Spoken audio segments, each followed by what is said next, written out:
미국에서는 노는 거를 상당히 합리적으로 잘 놉니다. 공휴일을 항상 월요일로 만들어 놔가지고서 연휴를 갈 수 있도록 잘 해놨는데 1년에 상당히 많은 날짜들이 공휴일이 월요일하고 겹치니까 편안하게 금, 토, 일, 월 이렇게 여행을 잘 다니는데 저도 어저께 처음 봤습니다. 이 제헌절이 노는 날이 되었고 연휴라고 하면서 도로에 차가 얼마나 많든지, 그러니까 저쪽으로 나가는 차는 많은데 이쪽으로 들어가는 차는 많지 않고, 그래서 이게 확실히 뭐가 갈리는구나 하는 생각을 했는데, 연휴의 마지막 날까지 나가서 즐겨야 되는데 오늘 예배드리러 오시느라고 많이 수고하셨습니다. 놀러 가야 되는데 놀러 가지 못하고 마치 못해서, 성가대는 그렇잖아요. 그죠? 빼먹으면 안 되니까 마치 못해서 와야 하고, 여기 장로님들은 좋든 싫든 억지로라도 나와서 자리를 지키고 있어야 되니까 여러 가지 힘들 텐데, 그래도 예배에 나오셔서 예배를 드리고 계신 여러분들이 상당히 대단하고 대견하고 정말 축복하고 싶습니다. 사실 이렇게 예배 인원이 많지 않으면 예배 드릴 때 설교하는 사람이 많이 허전해요. 그래도 1부 예배보다는 2부 예배는 많이 자리가 차는데, 기왕이면 2부 예배도 가급적이면 이렇게 앞으로 나와서 앉으면, 뒤로 이렇게 쭉 뻗지 말고 앞으로 나와서 앉으면 훨씬 더 화기애애하게 가족적인 분위기로 예배를 드리는데 많은 도움이 되지 않을까. 제가 이 정도 얘기해서 움직일 것 같으면 벌써 했겠죠. 근데 그렇게 얘기해도 별로 움직이지는 않기 때문에 그거는 여러분들이 원하시는 대로 그냥 하시고, 늘 마음속에 가능하면 앞으로 나가 앉아야 예배 분위기가 훨씬 좋아지겠구나, 그런 생각은 가지시면 좋겠습니다. 오늘 성경 말씀이 창세기 1장에 나오는 말씀인데, 사실은 주제는 하나님의 형상입니다. 하나님의 형상에 대한 이야기인데, 그동안 우리가 이해하고 생각하던 방향에서는 오늘 제가 드리는 말씀은 잘 다루지는 않았어요. 틀렸기 때문이가 아니고 다르기 때문에도 아니고, 이게 어색해서가 아니라 다른 내용들이 더 중요한 내용들이 있으니까 지금 제가 오늘 말씀드리는 것은 그다지 중요하게 여겨지질 않았기 때문에 언급을 안 했던 내용인데, 그러나 중요하든 중요하지 아니하든 우리 때에 맞는 필요한 말씀이라 생각해서 저는 오늘 우리 하나님의 형상에 대한 얘기를 하면서 지금까지와는 조금 다른 방법으로 생각을 하려고 합니다. 하나님께서 우리의 형상, 우리의 모양대로 사람을 짓자라고 생각을 하시고, 그렇게 말씀하신 대로 아담을 지으시고 하와를 또 만드셨는데, 여기서 말씀하고 있는 하나님의 형상이 이게 도대체 뭐냐? 우리는 하나님의 모습이 우리와 똑같은 모습일 수는 없으니까 이런 육체적으로 드러나는 그런 모습을 형상이라고 한 게 아니라 그 속에 있는 모습을, 그래서 하나님의 속성을 우리가 하나님의 형상이라고 말씀을 했다라고 얘기하는데, 저는 오늘 그 부분 중에서 한 가지만 얘기하려고 합니다. 하나님이 왜 사람을 창조하셨을까? 하나님이 사람을 창조할 때 보면 해도 있고 달도 있고 별도 있고 숲도 있고 바다도 있고 땅도 있고, 그리고 그 후에 짐승들이 있고 그 마지막에 사람을 창조하시게 되어지는데, 이 모든 과정 속에서 하나님이 가장 아끼고 사랑하는 존재 그 사람을 위해서 모든 것을 하나하나 준비하시고 마지막에 사람을 창조하셨구나, 그런 생각을 하게 되면 하나님이 사람을 많이 사랑하시는구나, 하나님이 하나님의 형상대로 지었다라고 하는 것을 이렇게 이해할 수 있습니다. 아버지가 자기 아이를 보면서 꼭 나를 닮았구나 하면 그 마음이 굉장히 기분이 좋아지는데, 어떠세요? 여러분 닮은 자녀를 보면 속상하신 분들이 계십니까? 제가 예전에 읽었던 한국 단편문학에 그런 게 있었어요. 아이를 낳는데 부모가 다 충격을 받았어요. 충격을 받아가지고서 엄마는 엄마대로 아빠는 아빠대로 병원을 찾아갔어요. 가서 항의하는 게, 왜 우리 애가 이렇게 엉뚱하게 못생긴 애가 나왔냐고 항의하러 갔는데 그 병원에서 엄마와 아빠가 만났어요. 엄마도 고쳤고 아빠도 고쳤어. 고쳤는데 원판이 그대로 나왔어요. 속일 수가 없었어요. 씨는 속일 수가 없었어요. 그 내용이 있었는데, 부모의 마음은 나를 닮은 아이가 나왔으면 누구나 다 행복한 거 아니겠어요? 돼지도 지 새끼가 예쁘다고 그러고 고슴도치도 지 새끼를 사랑한다고 하는 건 다 나를 닮았기 때문인데, 하나님이 하나님의 형상대로 우리를 창조하셨다 할 때 그것은 하나님이 우리를 무지무지 사랑하셔서 당신을 닮은 모습으로 우리를 만드셨구나. 그러므로 하나님의 형상이라고 하는 그 의미는 하나님이 나를 사랑하신다는 얘기구나. 그 의미가 되어진다는 겁니다. 하나님의 형상대로 우리가 지음받았다는 얘기는 언제나 하나님은 나를 사랑하고 계시는 거구나, 이것을 확인하게 되는 건데, 하나님을 사랑하게 되면, 하나님이 나를 사랑하신다면 양쪽이 서로 사랑한 거 아니에요? 지음받은 피조물인 나도 하나님을 사랑하고 창조주이신 하나님도 나를 사랑하시니까 이 둘의 관계가 사랑으로 만나는 그 자리가 에덴 동산이고 낙원입니다. 그러니까 낙원이 되는 거죠. 그러니까 거기가 정말로 우리가 흔히 말하는 천국과 같은 그런 아름답고 행복한 자리가 되어집니다.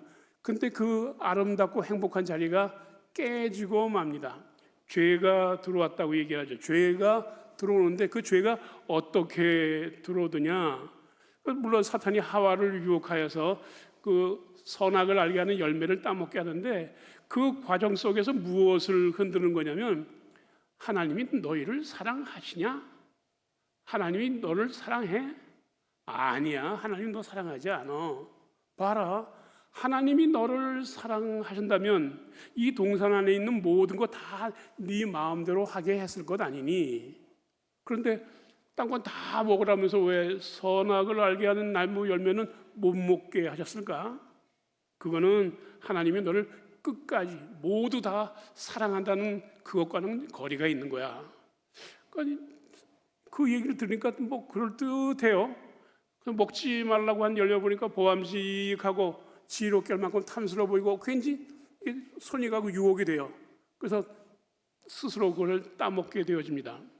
다시 말하면 선악과를 따먹었다는 게 범죄했다, 그 얘기보다는 그 앞에 사람의 마음속에 하나님이 나를 사랑하신다라고 하는 그 마음이 흔들렸다는 거예요.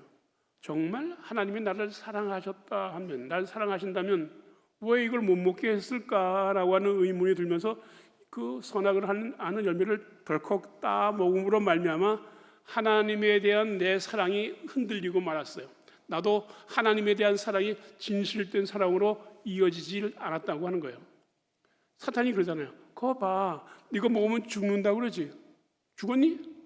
안 죽었잖아. 열매를 다 먹었으면 죽어야 되는데 하나님이 너 죽으리라, 정령 죽으리라 하셨으니까 덜컥 죽어야 되는데 안 죽었거든. 그러니까 이게 하나님이 말씀하신 게 틀렸네, 그리고 얘가 말하는 게 맞네, 유혹에 넘어가서 선악과를 따먹고 그쪽으로 마음이 쏠려버렸습니다. 이게 타락이라고 하는 거예요. 하나님을 사랑하기 때문에, 하나님의 사랑을 받아서 내가 믿고 그 하나님을 사랑하는 마음이 변함이 없이 그 하나님을 향해서 가야 되는데, 그 마음이 싹 변해서 하나님이 아닌 다른 것에 관심이 가고 그 다른 것에 대한 생각을 내가 받아들이고 따라가게 되었을 때, 이게 바로 곧 타락이라고 하는 거예요. 범죄했다라고 하는 거죠. 오늘 우리들은 이와 같은 문제에 대해서 매우 중요하게 심각하게 생각해야 할 필요가 있습니다. 왜냐하면 오늘도 예배를 와서 드리고 계시는데, 예배 드리시는 여러분들의 마음에 아주 기쁨이 충만하십니까? 신이 나세요? 내가 오늘 골프 치러 안 가고 교회 왔는데 너무 좋아, 뭐 그런 마음이 있으신 건가요? 저희 아버님이 예수를 잘 안 믿고 교회를 안 다니셨는데, 그러니까 우리 어머님이 거의 뭐 목사님 수준이신데 신앙이, 그 어머니 옆에 우리 아버지가 얼마나 시집살일까, 이게 무슨 살인지 모르겠는데 다오지가 않나, 어머니한테 무지무지 바가지를 긁히는 거예요. 그래서 이제 어찌 해서 교회 명절이 되면 예배 드려주러 가십니다. 하도 어머니가 쫄라서. 그러면 여러분 보세요. 그 양반이 드리는 예배가 행복하겠어요? 얼마나 불편하겠어요? 들려오는 얘기가 마음에 들면 이거 좋은 얘기 하시네요. 괜찮네 되겠지만, 들려오는 얘기가 마음에 안 드는 뭐 회개하라 하거나 뭐 이상한 거 뭐 딴 얘기를 하거나 그러면 언짢지요. 기분 나쁘죠. 근데 다시는 교회 가라고 나면서 집에 가는 거죠. 그런 상태가 되는 분들이 교회 안에는 가끔 있어요. 억지로 끌려 나와서 예배를 드렸는데 그 예배가 내 마음을 완전히 잡치고 말았어. 나 다시는 교회 안 갈 거야. 뭐 그런 일. 또는 우리가 하나님 앞에서 신앙생활을 열심히 한다고 신앙생활을 했는데 하면 할수록 힘들어. 제가 좀 아까도 광고 하시는 거 보니까 그 광고가 이해가 되는 게, 토요일 날 새벽 6시에 나와서 저기 풀 깎자고 그러시는데 누가 나오시는 건가요? 토요일 날 새벽 6시에 풀 깎으러 나오시는 분 다 나오시는 건가요? 그거 장난이 아니라고요. 저도 뭐 여기선 예초기라고 하는데 미국에 있으면서 잔디 하느라고 저도 꽤 넓은 마당을 교회가 가지고 있어서 타고 깎고 손으로 깎고 뭐 하는데 한 대여섯 시간 걸리는 걸 제가 여름 내내 그렇게 하고 살았었거든요. 그래서 잔디 깎는 걸 좀 알아요. 얼마나 힘든지. 근데 그걸 마당이나 좀 좁든지 하지 말이야. 산까지 끼고 있어가지고 얼마나 넓은 땅인지 그거를 하러 오는데 안 가자니 체면이 안 서고 가자니 몸이 힘들고 이러지도 못하고 저러지도 못하는데 이거 어쩌지 하는 마음이 있으면 그건 이미 마음이 떠난 거예요. 전혀 생각이 없는 거라고. 그렇게 해서 일을 하면 완전히 시험 드는 거예요. 기껏해서 새벽에 나와서 봤더니 밥도 제대로 안 주네. 기껏 내가 새벽에 나와서 애를 쓰는데 아니 그 장로님은 젊은 장로님은 안 나오셨네. 힘도 좋은 양반이. 아이고 왜 나만 나와서 그런 일을 해야 되는 거지? 그 불뚝 마음에 나와서 속에서 뭐가 올라오면서 결국은 그 일로 인해서 교회도 싫어지고 사람도 싫어지고 심지어는 하나님까지 싫어지는 그런 사태가 자주 벌어집니다. 교회라고 하는 곳에서. 왜? 우리 마음에 이미 우리 모든 사람들이 하나님만 바라보고 하나님만 사랑하고 하나님만 좋아하면서 하나님만 기뻐하면서 하나님이 최고예요 하는 그런 마음으로 충만해 있어야 하는데, 우리 마음속에 사탄이 우리만을 좋아하고 우리 스스로를 사랑하고 내가 원하는 것을 하게 하는 그런 죄를 심어줬기 때문에. 사실 그렇습니다. 세상의 학문 중에서 중요한 것은 뭐 철학도 있습니다만 인문학이 매우 중요해요. 요즘에 인문학이 매우 중요해서 우리가 사람이 어떻게 살아야, 사람의 도리에 대해서 많은 것을 깨닫게 해주고 하는데, 이 사람과 관계되어서 공부하는 그것이 어떤 학문이든 간에 그 모든 학문들은 끝에 가서 무슨 문제를 만나게 되냐면 하나님을 버리게 된다는 거예요. 하나님을 잊게 된다는 거예요. 제가 전에 한번 책을 읽는데 어느 교수님이 그런 말씀을 하시더라고요. 인문학이라고 하는 것은 인간의 즐거움을 위해서 하는 학문이다. 그 딱 결론을 보는 순간 이건 굉장히 문제가 심각하네. 우리는 우리의 믿음이라고 하는 것은 하나님을 향한 즐거움 때문에, 하나님으로 인한 즐거움 때문에 우리가 신앙생활을 하는데, 이 인문학은 사람의 즐거움을 위해서 하는 학문이다라고 하면 이건 멀어져야 되는구나, 이건 상대하면 안 되는 거구나 라고 깨달았었는데, 실제로 보니까 그렇게 될 수밖에 없어요. 그 공부를 계속하면 할수록, 사람에 대한 이해를 하면 할수록, 내 스스로에 대한 내가 이해를 하면 할수록, 그렇지, 나 잘되기 위해서, 나 편안하기 위해서, 나 행복하기 위해서 내가 인생을 사는 것이지 다른 사람을 위해서, 아니 뭐 하나님을 위해서 내가 산다, 그건 아니지라고 하는 마음에 들게 될 때에 이것은 하나님과는 아무런 관계가 없는 그런 사람이 되고 만다는 겁니다. 하나님의 형상으로 우리가 지음받았다고 할 때 그 얘기는 하나님과 이런 사랑의 관계가 깊이 맺어져 있다는 그런 의미가 되는데, 하나님과의 그 사랑하는 그 관계가 끊어졌으니까, 그 관계가 없으니까 자기 자신과의 관계, 자기 자신만을 위해서 살아가는 그런 생각 속에 빠져들 수밖에 없다고 하는 거죠. 그 문제를 어떻게 해결할 건가? 해결이 안 돼요. 사실은 모든 사람이 누구나 다 죄를 범하였기 때문에 하나님의 영광에 이르지 못하는 그런 죄인이 되고 말았는데, 이 죄인들은 항상 그 길을 가게끔 되어 있다라고 하는 거예요. 하나님께서 가장 소중히 여기시는 하나님을 사랑하는 삶을 우리가 살아야 되는데, 하나님을 사랑하는 삶을 살지 않고 자기를 사랑하는 삶을 살아가는 것, 어찌 보면 매우 현명하고 지혜로운 인생인 것 같아요. 그렇잖아요. 내가 왜 나를 위해서 살지 않고 남을 위해서 살아? 쓸데없이 내 인생 내가 수고하고 애쓴 그 모든 것으로 하나님을 섬기는 걸 왜 해? 내게 필요한 것들을 내가 사고 그것들을 위해 쓰는 게 그게 인생을 잘 사는 거지 하는 마음은 누구에게나 다 있다고 하는 거예요. 이 문제를 해결할 수 있는 방법이 없어요. 근데 여러분 잘 아셔야 돼요. 그렇게 인생을 살면, 그렇게 날마다 애쓰고 노력해서 무언가 내게 필요한 것을 나를 위해서, 내 만족과 내 기쁨을 위해서 쌓아보려고 애를 쓰면 애를 쓸수록 더 허전해져요. 더 외롭고 더 공허해져요. 왜? 사람은 하나님의 사랑으로만 채워지게 되어 있는 존재인데, 하나님의 사랑으로만 만족을 누리게 되어 있는 존재인데, 하나님 사랑만 빼고 그 외에 다른 사랑, 인간의 사랑, 뭐 반려동물을 사랑하는 그런 사랑, 기타 등등의 여러 가지 이 세상에 있는 하나님 외에 다른 것들을 사랑하는 그것으로 아무리 채우려 하여도 그 인생의 끝에는 허무하고 정말 모든 것을 다 잃어버리고 인생을 포기하게 되는 그 자리에 이를 수밖에 없다고 하는 겁니다.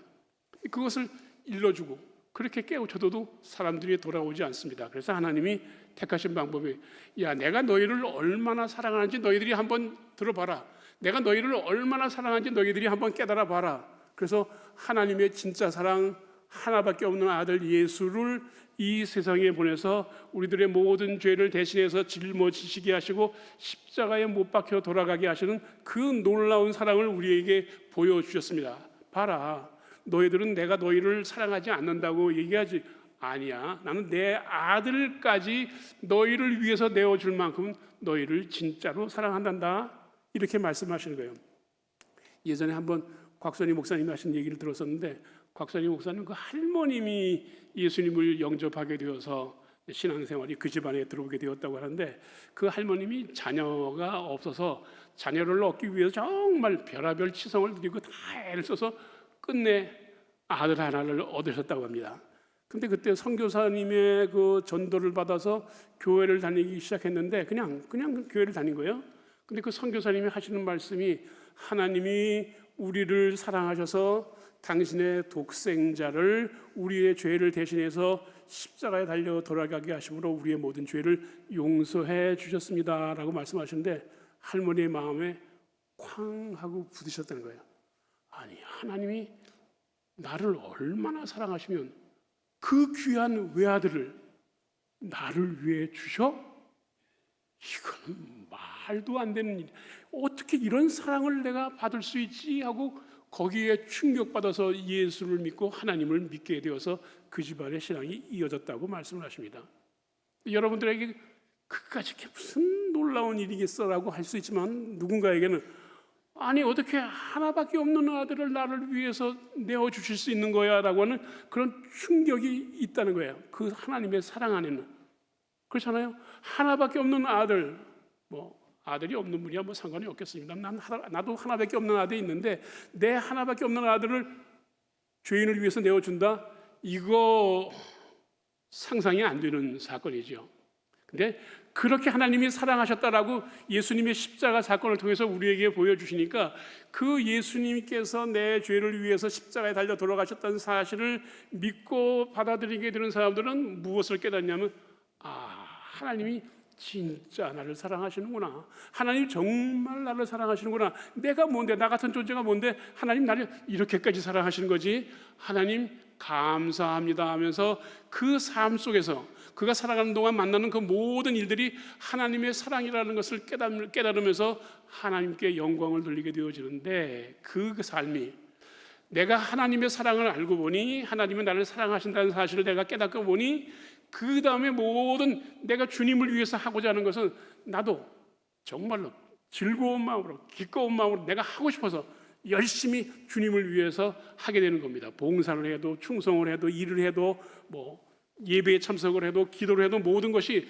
그전에는 그냥 할 수 없이 체면 때문에 억지로 하는 것 같았는데 이제 내 마음속에 하나님의 사랑이 들어와 보고 나니까 내가 하나님을 위해서 모든 것을 다 바쳐서 하나님을 사랑하는 일이 이까짓 게 무슨 일이라고. 이 조그만 것밖에 안 되는데 나도 하나님을 위해서 그렇게 내 모든 것을 다 드리겠습니다 고백하는 그 사람으로 바뀌어지게 되는 거예요. 이 역사가, 이런 놀라운 일들이 초대교회의 복음이 퍼져나가는 역사가 되었고 그것이 교회를 이루어서 오늘까지 이어졌습니다. 저도 그 목사가 되려고 했던 사람은 아닙니다. 제가 국민학교 1학년 때 교회를 처음 나갔는데 매 맞으면서 핍박 속에서 교회를 나갔는데 안 나가면 때리니까 할 수 없이 어머니 몽둥이를 피해서 교회를 나갔던 사람인데, 그러니 뭐 교회 가서 늘 재미있는 시간, 즐거운 시간, 친구들하고 놀고 선생님 옛날 얘기 듣고 좋아서 오락하고 그런 재미의 교회를 열심히 잘 다녔고, 뭐 중고등부 다니면서도 뭐 주위에 친구들 많으니까 친구들하고 어울리는 그 재미에 했는데 어쩌다가 제가 신학교를 갔더라고요. 그래서 신학교 간 다음에 내가 왜 신학교를 왔을까? 난 신학교 간다고 말한 적도 없고 신학교 가려고 생각한 적도 없는데, 근데 가만 보니까 제가 어렸을 때 어디를 밤에 혼자 가는데 하늘에서 막 천둥 번개가, 비는 안 오는데 천둥 번개가 치는데 벌판에서 장관이더라고요. 막 꽂히는 게 보이는데 너무 멋있어. 근데 여기 가다가 벼락 맞아 죽을지 모르겠다는 생각이 바짝 들더라고요. 그래서 하나님, 나 살려주시면 제가 나중에 주의 종 될게요. 하나님, 저 살려주시면 제가 주님 위해서 일하겠습니다라고 제가 기도했던 게 어느 순간 퍼뜩 나더라고요. 생각해보세요. 어린애가 무서워서 겁이 나서 나 살려주시면 내가 주님을 위해서 일하겠습니다라고 얘기했으면 자식이 그냥 겁이 나니까 저렇게 얘기하는 거 보고 하나님이 지나가실 수 있잖아. 그까짓 애가 한 건데 그걸 치사하게 붙잡고서 말이지, 네가 약속한 거니까 너 신학교 가야 한다고 끌고 와서 결국은 주의 종을 만들었는데, 학교 들어간 다음에 이제 그게 깨달은 거야. 내가 그때 그 쓸데없는 기도를 해가지고 내가 붙잡혀서 신학교로 왔구나라고 생각하니까 신학교가 재미가 있을 까닭이 없죠. 뭐 억지로 오는 거니까. 1년 동안 학교를 다니는데 싫어요. 나하고 안 맞아. 제 친구들은 다 부흥사에 뭐 버스 위에 올라가서 막 전도하는 뭐 전도사에 뭐 얼마나 뜨거운지 몰라. 뭐 펄펄펄 끓는데 저는 아주 확실한 소방수였거든요. 찬물이랑 팍팍 껴안고 아무 일에도 협조 안 하고 아주 냉랭한 그런 사람이었는데 마음의 결심을 했죠. 내가 무슨 목사가 되겠느냐, 나 그만둬야 되겠다. 신학교 그만두고 딴 일을 찾아봐야 되겠다라고 마음을 먹으면서 어느 날 속에서 막 부하가 씹는 거예요. 하나님이 나를 사랑하시고 나에게 생각이 있으면 내가 내 인생이 왜 이렇게 꼬이고 왜 이렇게 힘드냐고. 하나님 계시기는 하신 거냐고. 말씀해 보시라고. 말씀도 없으면서 뭘 나한테 관심 있는 것처럼 그러냐고. 날 사랑하는 척 그러냐고. 나 필요 없다고. 그러다가 갑자기 교회를 안 나갔어요. 주일학교 선생인데 주일학교 아이들 가르치고 있었는데 나 이번 주부터 교회 안 나가기로 딱 끊고 목사님 연락 왔어. 너 안 오냐? 안 가요 교회. 목사님한테 나 교회 안 가. 이제부터 교회 안 가요. 부르지 마세요. 그럼 엉겨 붙고 그런데 뭐 엉겨 붙어도 뭐 속이 시원한 건 없어요. 뭐 교회 안 가도 뭐 내가 편안한 건 아무것도 없어. 근데 그래도 사람이 양심이 있었는지 하나님이 봐주려고 그랬는지 성경을 읽고 있었어요. 그런 와중에도 성경을 읽고 있었는데 로마서 5장에 딱 가서 만나는데 너무 좋은 말씀이 있는 거예요. 죄가 많은 곳에 은혜가 넘치느니라. 그게 얼마나 저한테 복음이 됐는지. 맞아요 하나님. 내가 이제부터 죄를 막 질 테니까 내가 신나게 죄를 질 테니까 하나님, 내가 짓는 그 많은 죄에 대해서 은혜를 베풀어 주세요. 그럼 제가 믿죠. 난 이제부터 내 마음대로 할 거야. 내 멋대로 살 거야. 나는 죄를 없게 실컷 질 거야. 그렇게 결심을 하고 하나님 계시면 한번 얘기해 보세요. 여러분들도 위로받으시기 바랍니다. 제가 자리 깔고 누워서 이불 덮고 그리고 하늘을 향해서 대들어서 계시면 해보시라고요. 할 테면 해보시라고요. 뭐 이러고 잠이 들었는데 다음날 아침에 새벽에 일어나시면 손님이 왔어. 겨울이었는데 어머니를 찾는 분이래요. 그분이 어머니가 안 계시니까 제가 그 손님이니까 대접하느라고 하고 앞에 앉아서 이 얘기를 이런저런 얘기를 하는데 별 희한한 얘기를 쭉 하시면서 창세기부터 요한계시록까지 성경 말씀을 마치 새신자에게 가르치듯이 쭉 말씀을 하시는데 제 마음이 뜨거워졌습니다. 다 얘기 끝난 다음에 저 집사님, 근데 제가 한 가지 궁금한데요. 오늘 여기 왜 오셨어요? 뭔 일로 오셨어요? 자기가 매일 그 기도를 하는데 갑자기 하나님이 고향 식구들을 한번 돌아봐라, 그 음성이 들려서, 그래서 고향 식구들 중에서 일본으로 우리 집을 찾아왔다는 거예요. 일본으로 우리 집 찾아와서 만나서 저한테 그 말씀을 주신 거예요. 제가 그분이 저에게 들려주신 말씀 속에서 하나님이 나한테 이렇게 관심이 많으시구나, 하나님이 나를 이렇게 지극히 사랑하고 계시는구나 라고 하는 것을 체험하게 되었습니다. 그래서 그 성경 로마서 6장을 딱 보니까 이 죄사함 받은 사람에게 어떻게, 은혜가 넘친 사람한테 어떻게 그 또다시 죄를 범할 수 있겠냐라고 하는 말씀이 그냥 뒤통수를 맞으면서 이거 끝났네, 이 땡깡 부리고 12원은요 더 이상 할 수가 없네. 그래서 그 다음 주부터 교회를 나가고, 그 다음 주부터 누가 뭐라고 저한테 뭐 욕을 하고 유혹을 하고 하든 간에 하나님이 나를 사랑하시는 거에 대한 의문은 한 번도 가진 적이 없어요. 누가 뭐라고 뭐 이상한 이단 사설을 갖고 덤벼들어도 아무리 당신이 그래도 하나님이 나를 사랑하신다는 그 사실은 아무것도 변한 것이 없습니다. 사랑하는 성도 여러분, 하나님이 나를 사랑하신다는 걸 내가 깨닫게 되고 그것을 확신하게 되니까 그 다음의 일들은 아무것도 문제가 되질 않아요. 지난주에도 저희 아내 그 암 걸린 얘기 했습니다만, 저희 아들 아이도 네컬럽시라고 하는 아주 희한한 병이 있어요. 기면증이라는 병이 있는데 불치병이에요. 우리 아이도 그걸 가졌고요. 그때 저도 몰랐었는데 부정맥이 발견돼 가지고서 의사는 당장에 병원에 입원시키겠다고 하는 그런 긴박한 상황 속에서 우리 세 식구가 다 문제가 터진 거예요. 근데 우리 세 식구 누구도 그 일로 인하여서 시험 든 사람 없고 상처받은 사람이 없어요.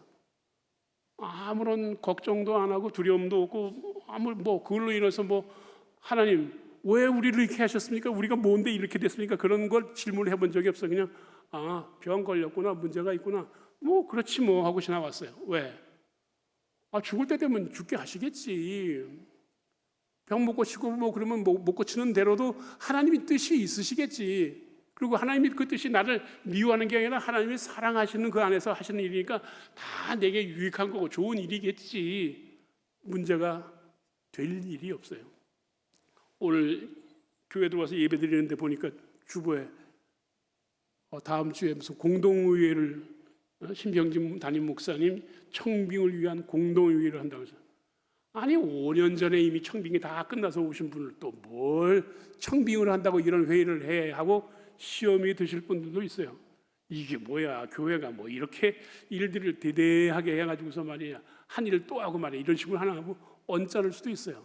근데 하나님이 우리 교회를 사랑하시고 우리들 한 사람 한 사람을 사랑하신다는 그 사실을 내가 깨닫고 믿게 되어지면 그럴 수 있지. 뭔가 더 확인이 필요하고 뭔가 더 안전하게 하고 우리 모두를 하나님께서 행복하게 하시려고 하는 하나님의 섭리와 계획이 있으시겠지라고 받아들일 수 있게 되어지는 겁니다.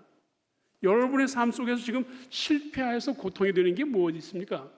여러분의 인생에 지금 이게 내 인생에서 최악입니다, 나는 더 이상 걸어나갈 길이 없습니다, 이것으로 모든 것이 다 끝났습니다 하고 고통스러워하고 괴로워하고 있는 그게 뭐냐는 거예요.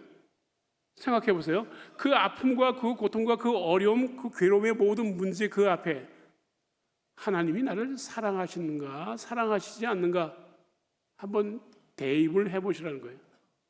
하나님이 나를 사랑하시지 않아서 이런 문제가 생겼으면 매우 위험합니다.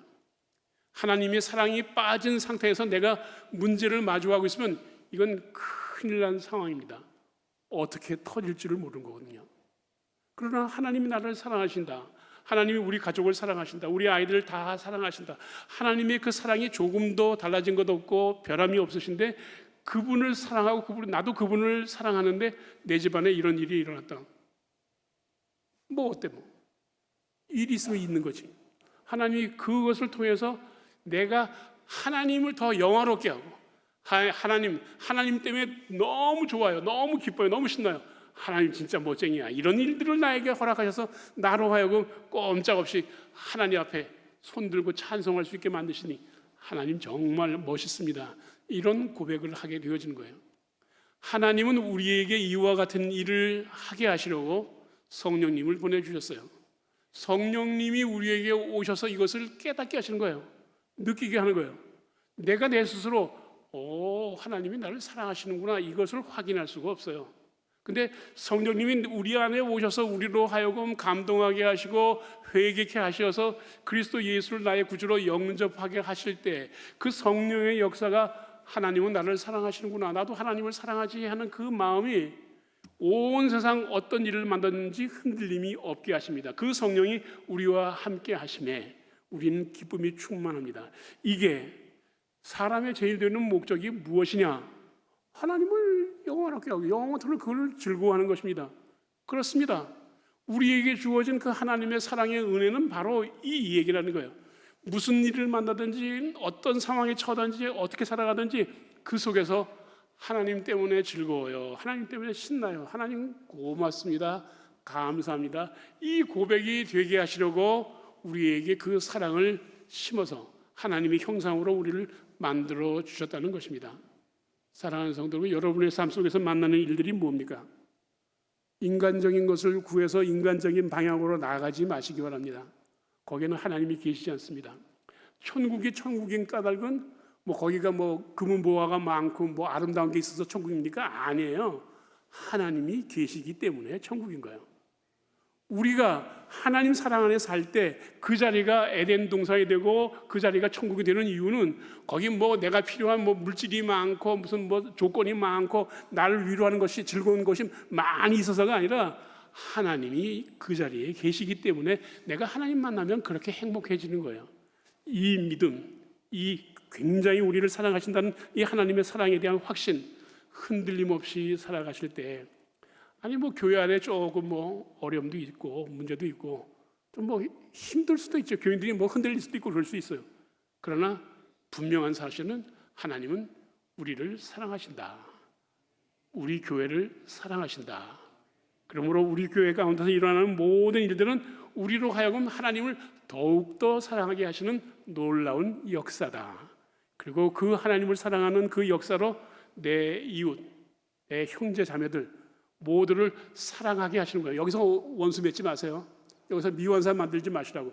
모두를 사랑하게 하시는 하나님의 축복이다 믿고 우리의 힘을 다해서 하나님 사랑하는 그 마음으로 형제 자매를, 교회를 사랑하는 우리 모두가 되시기를 바랍니다.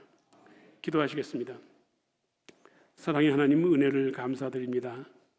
하나님은 우리에게 늘 좋은 것을 주기를 원하셔서 하나님을 닮은 우리를 이 땅 위에 남겨두셨고, 그래서 하나님을 사랑할 수밖에 없도록 하시고, 혹 우리가 실수하여서 하나님을 떠난다 할지라도 그리스도 예수를 통하여서, 성령을 통하여서 하나님께로 되돌아오는 놀라운 은혜를 허락하여 주시니 감사드립니다. 우리가 살아가는 이 세상 참으로 만만치 않습니다. 몸도 마음도 힘들고 살아가는 우리의 환경과 상황들이 너무도 어렵습니다.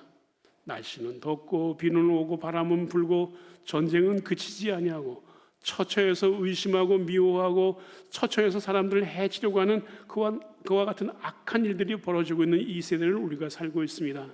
그러나 하나님, 우리는 아무 걱정도 하지 않습니다. 하나님께서 사랑하는 우리들에게 모든 것을 합력하여서 선을 이루어내실 줄 우리는 믿습니다. 하나님이 기뻐하시는 뜻을 우리 가운데서 드러내서 만방의 하나님이 살아계심을 증거해 주실 줄을 믿습니다. 이 믿음으로 매일매일을 승리하게 하시고 이 믿음으로 받은 바 그 사랑 감사하여서 서로 사랑하며 살아가는 모든 성도 되게 하여 주옵소서. 예수님 이름으로 기도드리옵나이다. 아멘.